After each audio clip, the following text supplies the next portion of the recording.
welcome to Mind Gourmet. My name is Nina Kaiser. I'm the co-founder of Mind Gourmet and as always, your host today. My today's guest is communication and neuroscience educator and facilitator and author of Your Resonant Self, Guided Meditations and Exercises to Engage Your Brain's Capacity for Healing, Sarah Peyton. Hi, Sarah. Welcome. Hello. Thank you, Nina. I'm so happy we are getting to have that conversation today. And before we're diving right into it, I will introduce you a little bit to our audience. Oh, thank you. Sarah Peyton, communication and neuroscience educator and facilitator, teaches how our language changes the way we think about and respond to the world. She works with audiences internationally to create a compassionate understanding of the effects of relational trauma on the brain. Her first book, Your Resonant Self, Guided Meditations and Exercises to Engage Your Brain's Capacity for Healing, was published by W.W. Norton. Thank you. That's me. Yes, and that's so beautiful. And I wanted to share, I remember it was probably in spring this year that I met with a dear friend of mine, and we were talking about our feelings and triggers and patterns, and suddenly she mentioned how supportive it is for her to use resonant language, and that this was a language that she learned from you and your book. And that's actually how my own encounter with resonant language came about, and with you and your work. And I can truly say that I'm incredibly benefiting from what I'm learning about my brain and the importance of resonance and being met with warmth and curiosity, and also wondering how I can meet others with more warmth and curiosity, and from practicing the meditations in your book. And so I'm absolutely happy we're getting to have this conversation today so we can share a glimpse into all of that with our audience here. Thank you. It's wonderful to be here.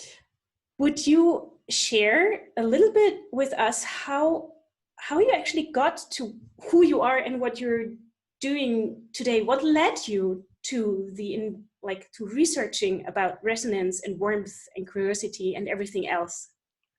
Well, I grew up in a with very sweet parents who had lived through really difficult things. So they had some impact of trauma. And I left home kind of bewildered in a way about how to be kind to myself. My parents were sweet people, but they didn't. In a way, they didn't know how to be kind to themselves, and there wasn't a lot of warmth for self in our system. And this is a very interesting thing because a lot of us have such a capacity for compassion and gentleness and warmth and kindness for the world, but we don't know. We know how to flow it out, but it's like we don't know how to turn around and give it to ourselves. Yes. And so this was my journey, was like, how the heck do we move into a relationship of kindness with ourselves? Because it's tricky. I mean, there are wrinkles on this path. First of all, figuring out how to get ourselves turned around so that we're looking at ourselves. There's really fun research that shows that if we use our own name when we're talking to ourselves, we awaken this differentiation between a part of ourselves that can be warm with ourselves and the part of us that's having the emotional experience. So it's very simple, and this is something that all of our listeners will be able to do for themselves starting right now. It feels a little weird, but to say to ourselves, Sarah, do you need acknowledgement that you're excited and nervous as you step into this interview with Nina? Are you really enjoying it already, but are you just always worried that something will go terribly wrong? Do you long for fluidity and to be able to reach people directly so that they too can have an experience of self-warmth without 40 years of journeying?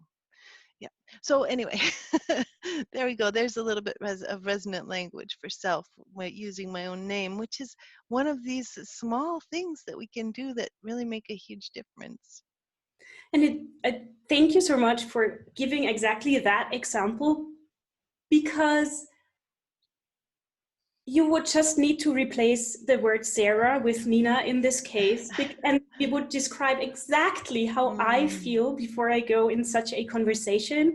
And I was just thinking, while my heart was buzzing hearing you say that how beautiful would it actually be if we'd really not only, but be able to speak in this way with ourselves, but also like with each other, like that it's okay to have those feelings, and that it's beautiful to meet them and each other with warmth. Yeah, yeah. It's something that begins for humans before language begins. This capacity that we have to let each other know that we make sense. And this is the most important thing for humans, to have a felt experience of making sense to another human.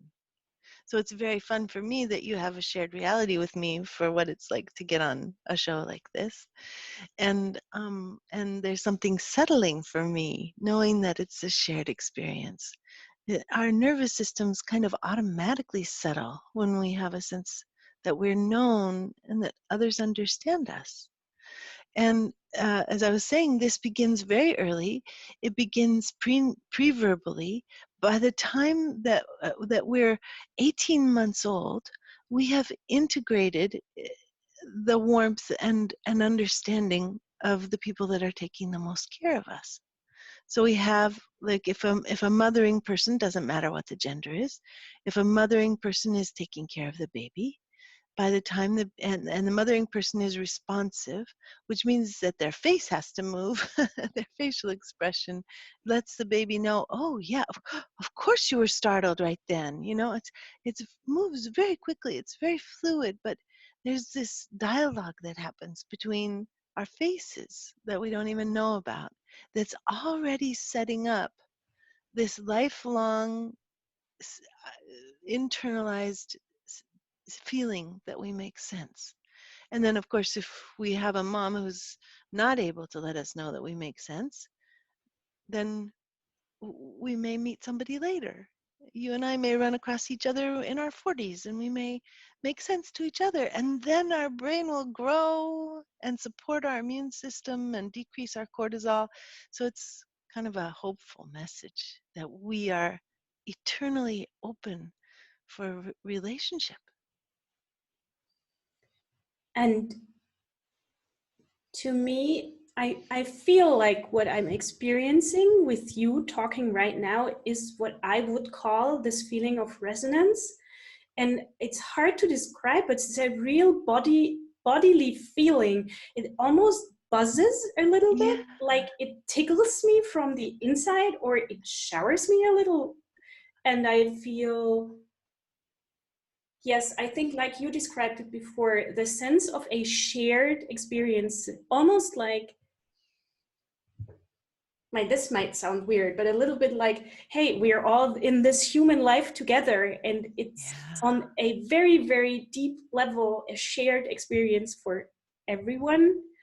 And I find this very, very powerful. I even started to see, when I realized how important, how I finally have a word to say what actually matters to me, because I always used the word connection before, but it's more resonance. I can also start changing priorities, for example, of enjoying more and more conversations where resonance is possible, and learning more and more to give it from myself. And before, when you gave me the example of how you can use resonant language with yourself, I was wondering, why is that actually, that these needs guesses and these words like, of course you're excited, for example, or nervous, why do they do such magic? What a good question. As this was the question that started me on this whole journey, was exactly this. I had experiences with people using language in this way, and I was like, what is happening in my brain? How can this feel so good?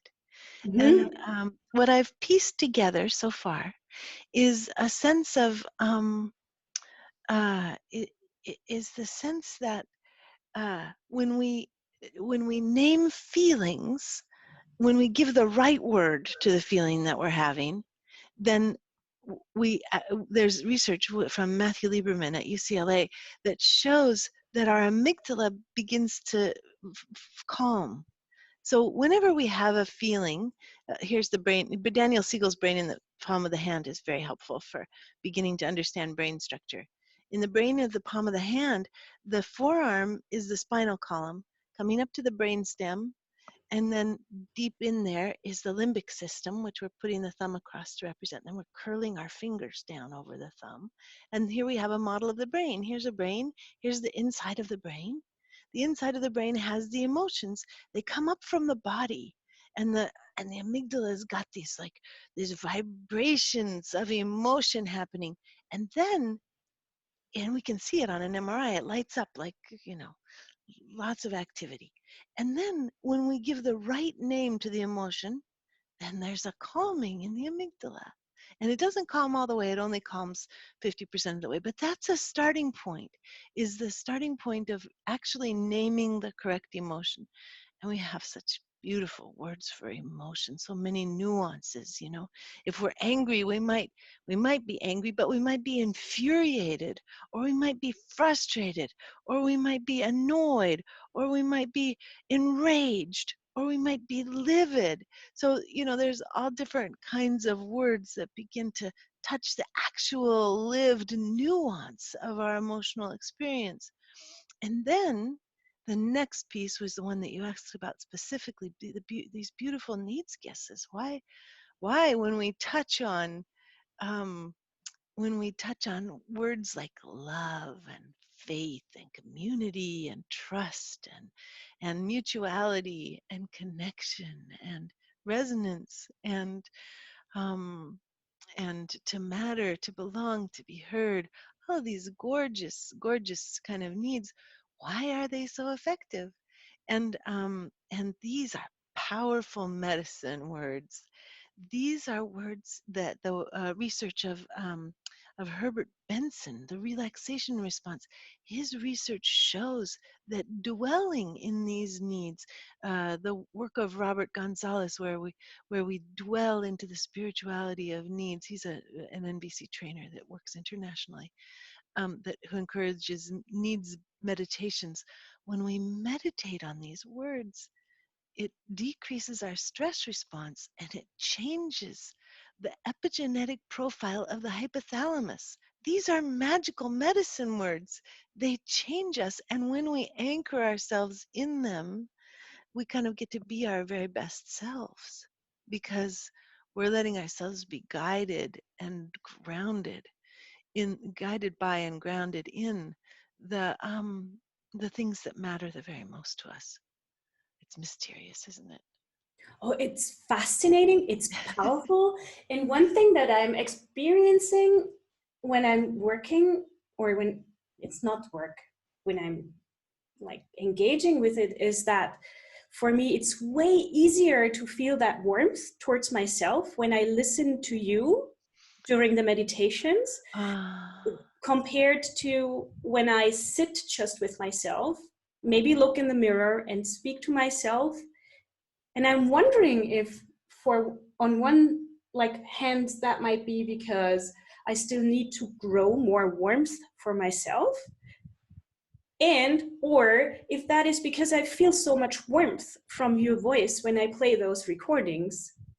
oh, I wonder if it's both. And then we also need to be able to ask. This is the new book. The new book, which I'm supposed to deliver on June 1st, is about unconscious contracts and the way that we can have contracts that even get in the way of self warmth. So we need to ask this question. It may not be true for you, but it might be true for some of our listeners, that we have a promise that we've made to ourselves. I, Sarah, solemnly swear to my essential self that I will not be warm with myself. We need to be sure we don't have this contract. In order to, an example would be, I will not be warm with myself. I will not be kind with myself.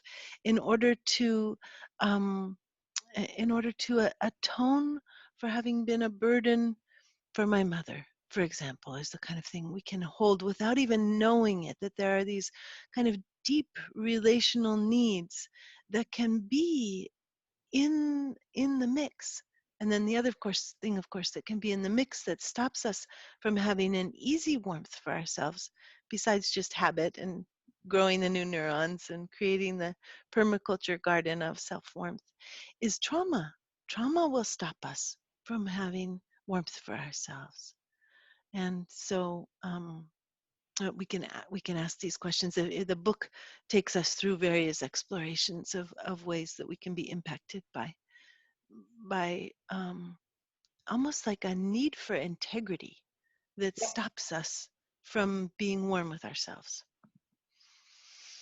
Yeah, this is so interesting. And speaking of trauma, I was actually surprised and also relieved when I heard you list what kind of traumas exist, Mm, and that not being met with warmth can be actually traumatizing. While maybe you had, or I had, parents that took care about everything like clothing, food, but there was like an emotional component that yeah. felt essential to me missing. I wouldn't have called it trauma, but it makes more sense to actually understand that it doesn't necessarily have to be something big like having survived 9/11 or a Right. sexual thing to Yeah. qualify to have something like to heal in some sense. And Yeah. It's so in, true. in connection with trauma, I have been actually very intrigued and fascinated by how you explain the difference between implicit and explicit memory, and how, now correct me if I'm not saying that correctly, but I understood that it's so important to give ourselves the possibility to put a time stamp on the actual traumatizing moment or maybe period of our lives, so that our system knows that we have survived it. Yes, absolutely. And it comes, the timestamp comes automatically once resonance has entered the picture. So we've already got a knowledge of the limbic system in the core of the brain. Part of the limbic system is the amygdala. And the amygdala holds emotional memory. There's another little guy in there named the hippocampus that holds factual memory and timestamps things. But when something traumatic has happened, the amygdala is the one that picks up the memory. And so, for example, I was in my very early days of trying to teach this stuff. I was speaking, and somebody was evaluating me. They were looking at me and then looking at their paper, and um, and and they started to read me their evaluation at the end after I'd done my presentation, and I began to cry. I was obliterated by tears. I said, "I'm sorry, I have to go. It's not you. I don't know what's happening." I was just bewildered by the power of this experience. I went back to my hotel room. I wept for 6 hours with no context, no content, just like this devastated weeping. The tears were making my pillow wet and they were going into my ears. It was those kinds of tears. I was like, Yeah. what the heck is going on? And and I started calling everybody I knew. I was in a foreign country, but I was like, damn the international phone charges. I need help. And I calmed and I calmed and I managed to get up and stop crying. I went out into the hallway and this guy was standing there and I was much closer to him than I'd been in the evaluation room, and just was like saying, gosh, I'm sorry, that I dissolved in tears. I don't know what's happening. But I saw his eyes. His eyes were like at half mast, like kind of like that. And I had a sudden, connected with those eyes being that way, those eyelids, I I circled back in time. It was like a spontaneous time travel. And I was in this really intense situation where I was a 3-year-old on bleachers being asked questions I couldn't answer. Sounds like a nightmare, but it was a real experience. And um and I was thinking that the man asking the questions was hating me. Yeah, Mm-hmm. and I realized in that moment that he hadn't been hating me, that he'd been no, he wasn't supposed to be dealing with 3-year-olds. He was supposed to be dealing with 9-year-olds, and he was trying to figure out what the heck to do to take care of me. And so the bewilderment and the tornness was what I was seeing. And I was seeing that in this guy's face as well, some bewilderment, some tornness. Um, and all of a sudden it was like so many things let go, right? Because that was a moment where I'd been held with resonance. Nobody knew what was going on until I saw this guy's eyes. But in this moment, my amygdala had been calmed enough. Remember how we've learned that in Matthew Lieberman's research, it shows that the amygdala calms with Mm-hmm. resonance. And it had calmed enough that the hippocampus could reach its little, it's like the hippocampus kind of has neural connections into the amygdala, and it goes, oh, that belongs over here, and that belongs over here. And my lifelong fear of public speaking actually has a rooted, grounded experience, and it doesn't need to exist anymore. And it's like our hippocampus reaches in and makes sense of the traumatic experience once resonance enters the picture. Because the thing about the amygdala is, because it doesn't timestamp anything, what this means is that our memories don't fade, and we Yeah. don't realize that they're in the past. But then when we get the resonance, the amygdala begins to calm in the presence of this memory, and the hippocampus goes, oh, I can make sense of this. This is the context of Sarah's life. Yeah. It's so good and so important to know. Yeah, yeah. I'm wondering, would you say knowing that what you just shared helps us actually to get a feeling for those moments in which we have the possibility to get a possible timestamp and to Yes. allow them actually to happen more? Yeah, yes, I think so.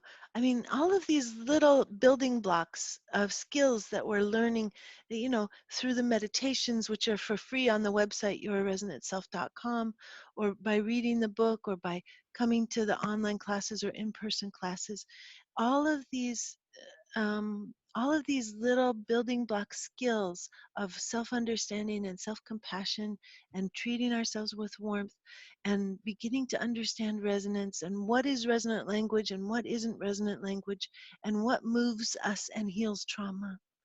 All of these things come into kind of, they begin to work together for time travel.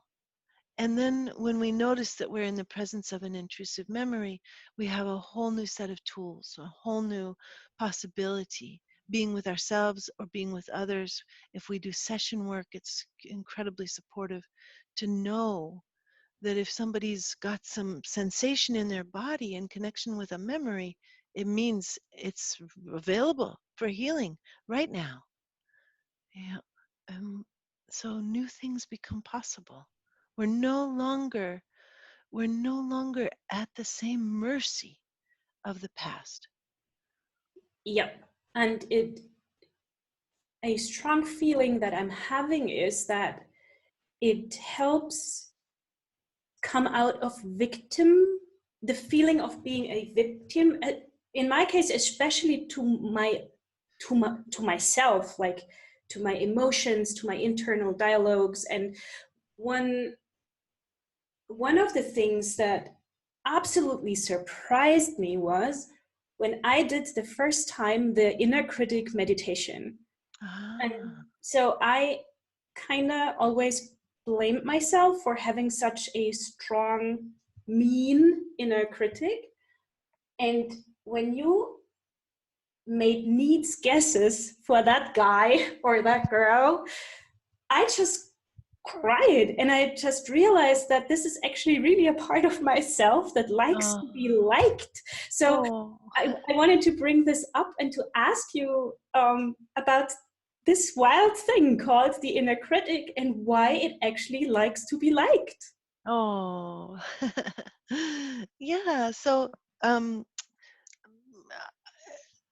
we're generally we're generally trying to take care of ourselves. Even when we're really mean to ourselves, we're trying to take care of ourselves. So if I'm if later on today, if I think, why did I say that to Nina? Why didn't I pick up on that cue that she gave me? Why did I miss that ball that she threw me? I said something entirely different when she asked me this question. It's like we're doing our very best job to take care of ourselves. And that voice, it's like it doesn't know any better. It doesn't know that there's another way possible to express regret, sorrow, pain, grief, mourning. Um, this is a very interesting part of this brain puzzle that we have, is that we have two hemispheres. We have a left hemisphere and a right hemisphere. And the left hemisphere doesn't have very many emotions available to it. It has available to it happiness and anger. So Oh, when yeah, so when something goes wrong, its only recourse is blame. That's the only thing it really knows how to do. It tries to integrate new information with blame. And if it can figure out who to blame, it can kind of grind in, and it doesn't exactly rest, but it's not so bewildered and unbearable. yeah. So if we can blame Nina, or if we can blame Sarah for what's happening, then we come to this sort of inner grinding but resting place. Um, and and the reason that we'll stay in the left hemisphere is because it actually, in our world where being in a resonant space is not modeled that much, we don't know how to go there, and it takes more brain energy. It's much easier to blame ourselves. So our inner critics are like, I'm going to beat Sarah up so that she does things better. It's the only thing it knows. And when we say, oh, do you just want to take care of Sarah? You just really wanting her to shine? Are you wanting her to be exquisitely clear so that there's just a download of this beautiful information from her to the world? And that inner critic goes, yes. Exactly. So we can bring the resonant language, to life within ourselves in these inner dialogues, which changes our brains and makes our brains a good place to live. Yeah, it makes our brain like that the inside of our own skull becomes a welcoming place that says, yes, I love Nina. Oh, it's Nina. I get to be Nina's skull. Yeah, it's a very different way of being with ourselves. Yeah. It feels almost cozy, like this brain space that is, and like when it's met with warmth, either by myself, which I didn't know before was a lot more difficult than receiving it from somebody else. Yeah. But I found it super interesting, you mentioning that the left hemisphere basically feels happy or angry. And I find anger a very fascinating emotion probably because it's so difficult for me. I always felt like anger is an emotion that is not supposed to be expressed, and being angry means being a bad girl in some sense. Uh-huh. Like, and then not being met with warmth anymore, because angry doesn't qualify for warmth. Uh-huh. I remember, like, I love listening to you, by the way, driving. I don't know what it is, but I'm so wide open for learning new concepts. And I remember in your audiobook, you say that anger is such a vital emotion that has so much energy, which I do feel. And that if we can just learn, I hope I say this correctly, to to use that energy without expressing it in a destructive way towards ourselves or somebody else, then actually it's a big, big gift of an emotion that we have. Now, I'm Yes. wondering, how the heck can we be warm and angry at the same time? one of the easiest ways to imagine this is if you can think of the time when a beloved person, a partner, a child, a parent, a lover, someone really, where you were really angry at that person, and if you imagine standing there in the room where you were and yelling at that person, "I love you!" then I think that moves us a little bit towards the flavor of what it becomes like when we really get grounded in the in our in our deepest values and our deepest needs, even when we're expressing something intense and big like anger. Like, I want to protect you. I want to protect me. I want everybody to be safe. This is so often what is the core of anger and reactivity, is an enormity of love and care that we've never even been held in. Mm-hmm. So this is the kind of thing that starts to become invited as we go. But we also, again, want to ask, do we have an unconscious contract? Sounded like maybe you did. I, Nina, solemnly swear to my essential self that I will never be angry, so that I am not bad. Yep. Yeah. And so that I get to be loved, and so that I get to have whatever little smidgens of warmth are here in this system, and I do not chase them away. Yeah. No matter the cost to myself. Mm. And then, of course, we get to ask, is this a good vow? Yeah. It feels very true. Yeah. Uh-huh. Uh-huh. So then we'll just let you step into your essential self of Nina. Did you hear the vow?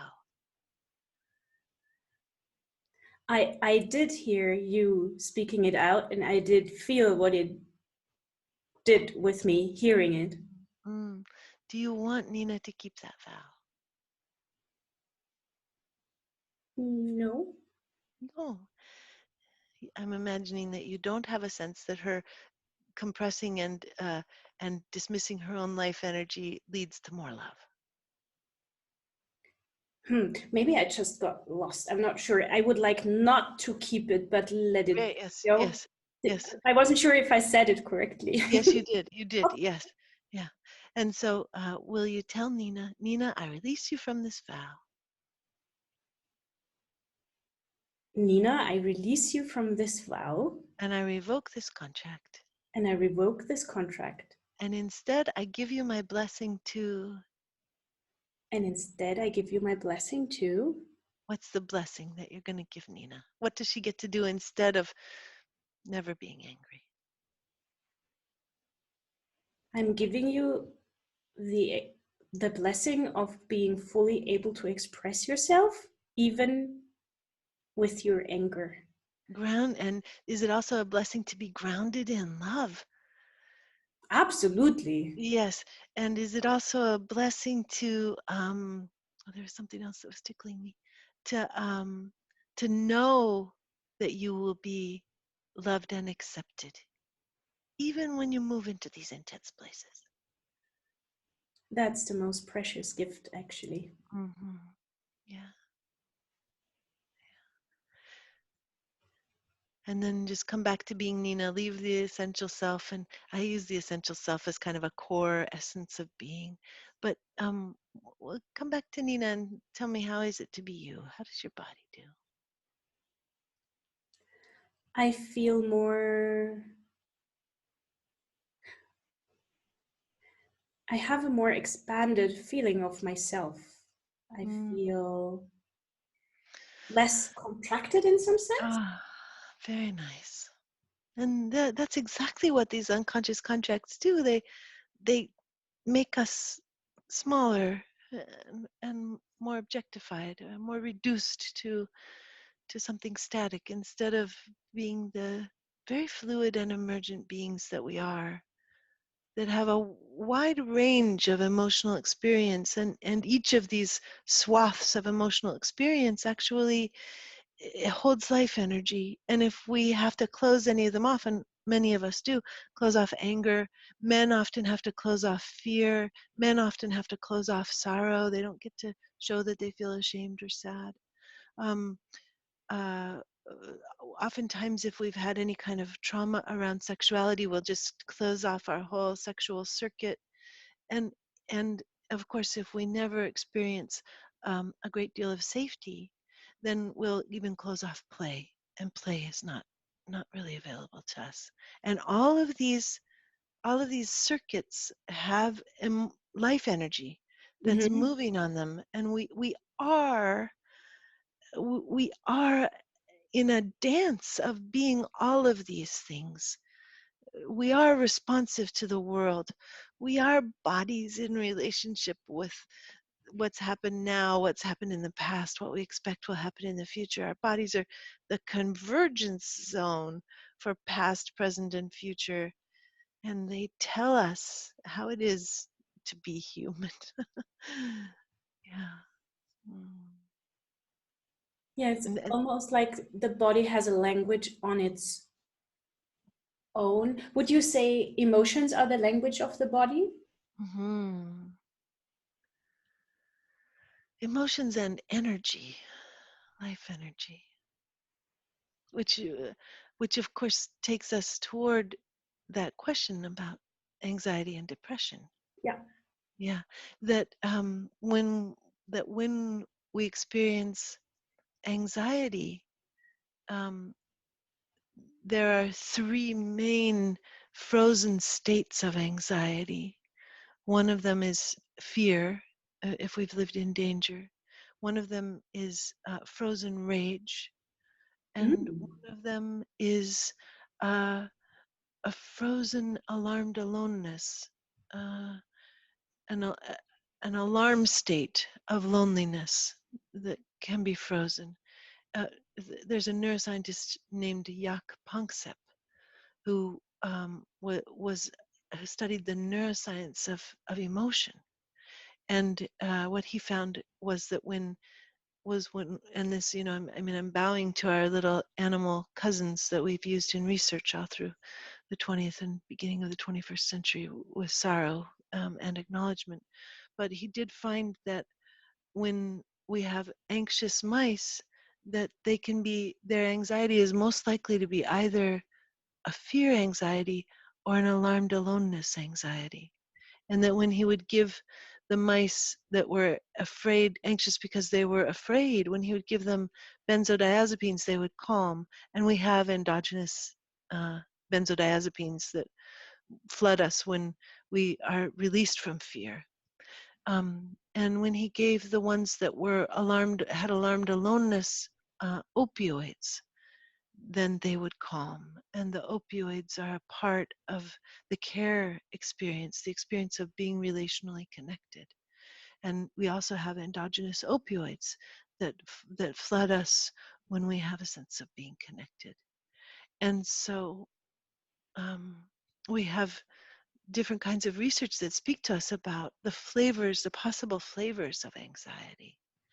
And of course, our incredible medicine words can be so helpful when we're actually naming what's really happening. So if we don't realize, for example, that there can be a state of alarmed aloneness, if we don't realize that that can be an alarm state, then we never name it, and we can just stay with the anxious message in our body for all of our lives, for decades. And then with depression, what we're often looking at is coming back to this idea that the language of the body is both emotions and energy. That what we see with depression is that the energy of the body has fallen and the energy of the brain has fallen. And it's kind of like we've been washed up by the ocean of life onto a rock where the water of life can no longer reach us. And we're there, and it's excruciating to be washed up on the rock of depression where the water of life can't reach us. And and so much resonance and care is needed. Um, some of the things that can either be foundational to what the rock is made of, or can be sort of created on top of the rock even more, is oftentimes in this world when we hit depression, we also hit self-hate. Mm. We really don't, we really get disturbed and anxious and angry at ourselves for being depressed, because it is such a washed up on the rock experience. And how can anybody reach us, and how can the water of life reach us? And so as we work with either the self-hate that can be foundation, or the self-hate that accompanies that experience, with the resonance, with the warmth for self, I mean, how often do we get to say to ourselves, Sarah, of course you're depressed. Sarah, of course you're overwhelmed and don't have energy. Of course you don't want to get out of bed. I mean, how often do we turn to ourselves with that care and that warmth? And yet that care and warmth can be the very thing that allows the tide to turn and lets the water of life begin to trickle up and touch our toes, invite us back into the dance. Yeah, it touches me deeply hearing you describing it in this way. And is that why actually resonance to us humans is as important as eating, drinking, having a home, Yeah. which is often left out, isn't it? Like in the basic needs Yes. list, you wouldn't necessarily find resonance, and I would even put it very high up, Yes. so Yes. that we can fall into those, Yeah. like excruciating, I find it's a really, really good word, states where it's just feels like surviving. Yeah. Yeah. Mm-hmm. Yes. We can be starved. I just did a webinar last night about loneliness. So this won't be last night. Last night, this will be the November webinar. Um, about loneliness, and so many people registered. I think I had more people register for that webinar than for anything else. I think we're in an epidemic of loneliness, and the loneliness, of course, can also lead to depression. Loneliness is about being starved for connection. Yeah. Yeah. Yeah. Yeah. And isn't one of the most confusing things about loneliness that it can happen while we are with many, many people? Yeah. Yeah. If there's no resonance, we're still starving, even though Yeah. there are fellow humans there hanging out with us. Yeah. Yeah. There's one more thing I would like to ask you, because I'm often wondering about it. If I think being able to resonate or open or meet others with warmth and curiosity in some way is a very empathic, I would see like, and it feels empathic. So when I can, like for example with you, it feels very safe and beautiful to feel like into this conversation and the relationship at the moment that we're having. So but what actually happens if a person that we could label empathic or whatever is not met with warmth and curiosity, and kind of loses herself or himself in the energies she's met with, so that in some way we don't really know where we end and the other person begins. So I guess what I'm trying to ask is, can resonance be something, dangerous is wrong, but you know what I mean? Like, can I sometimes feel like I resonate so much that it's not always beneficial?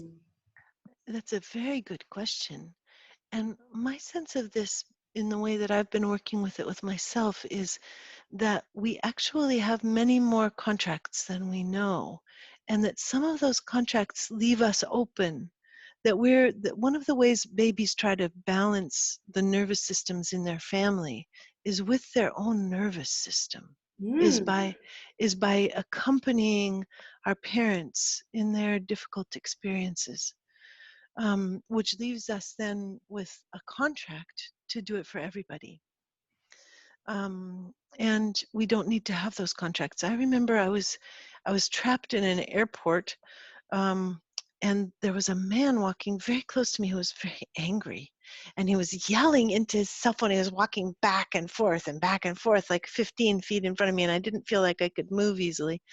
And I just was becoming more and more overwhelmed and triggered and upset, and had a stomach ache, and just like couldn't detach myself from his experience, even though I didn't know him, right? It wasn't my deal. And I was like, okay, what are my contracts? How am I Mm. contractually obliging myself to be open to this person rather than being close to this person? Because I don't need their energy. There's nothing I can do about it. It's not mine. And mm, I went to work with that, and discovered a way in which I had tried to accompany my father when he was angry. And, did I still need to do that? No, he's long dead. I don't need to do that anymore. Didn't necessarily need to do it when he was alive, but he's not even alive anymore. And so as that was released, then I felt a relief in that interpersonal space with that man who was angry. So I believe we get to begin to release ourselves from these contracts that we have had.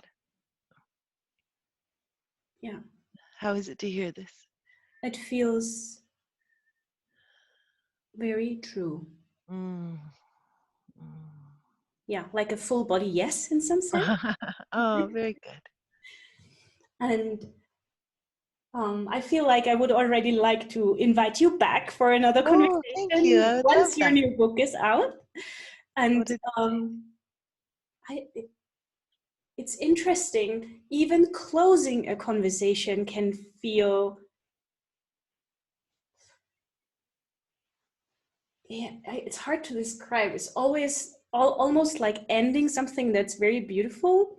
Yes. And at the same time, I feel like we are at a very, very beautiful point because we have touched on so many things to come to the end of our conversation. And I would love you to share how our listeners who got as inspired and interested as I, how they can find you, how they can work with you, how they can learn from you, Oh, and thank you. everything else you would like to share. Oh, thank you so much. Um, I'll be doing a number of really interesting courses in 2020, and they include online courses, some in the morning, some in the afternoon, evening, for for looking at resonant language, learning more about it, and learning about intimacy and resonant language and how it changes us in relationship. How can we bring it? Here we've been studying maybe for a couple of years how to be with ourselves with it. What happens when we bring it into relational space is a major exploration for 2020. And also I'm very interested. I travel all over the world. I'm really interested in reducing my carbon footprint and the carbon footprint of my participants. So I have an online Your Resonant Self retreat that's happening in May. Uh, and all of these things are on my website, empathybrain.com. And just one word, empathy brain. And and then even though there's a carbon footprint, there's such an irreplaceable experience when we get to be in person with each other. So I do have an in-person retreat for intimacy and loneliness, healing loneliness, in June in the beautiful state of Oregon, up in the hills of foothills of Mount Hood, in a place where there's ferns and moss hanging off huge old trees, and It's very beautiful. So these are some of the possibilities. Yeah, and I mentioned before that there's a book website, yourresonantself.com, and that book website has the free downloads of the meditations that Nina was mentioning. Yep. And another thing that I find very, very generous is that you have this beautiful online course accompanying the book that that everyone who participates can invite a friend to do it with them. And I just love it, and I find it's very, very helpful. And altogether, in my perception, you are very generous, and I wanted to thank you for that. Oh, thank you. There's so much opportunity to learn from you, even though somebody has not a big budget, and that is. Thank you for that, and for everything you do, you share. Thank you for the warmth you've given me and our listeners, and for having this shared experience with me. That is a beautiful and big gift. And we will link to all important places right below this interview, so everybody who wants to can find you easily. And I want to really thank you from my heart for sharing this time and space, your thoughts, your wisdom, your experiences with me, for giving me the space to share a little bit as well. And so I thank you for the happiness. I'm very, very glad that we got to do this, Nina. Me too. I've enjoyed myself immensely, and in this very sweet resonance space that we have co-created. Yeah, and with this, which really feels like a sweet space, I want to say goodbye, everybody. It's always our pleasure here at Mind Gourmet to support you with our food for thought. So goodbye, and bye, Sarah. Goodbye, Nina.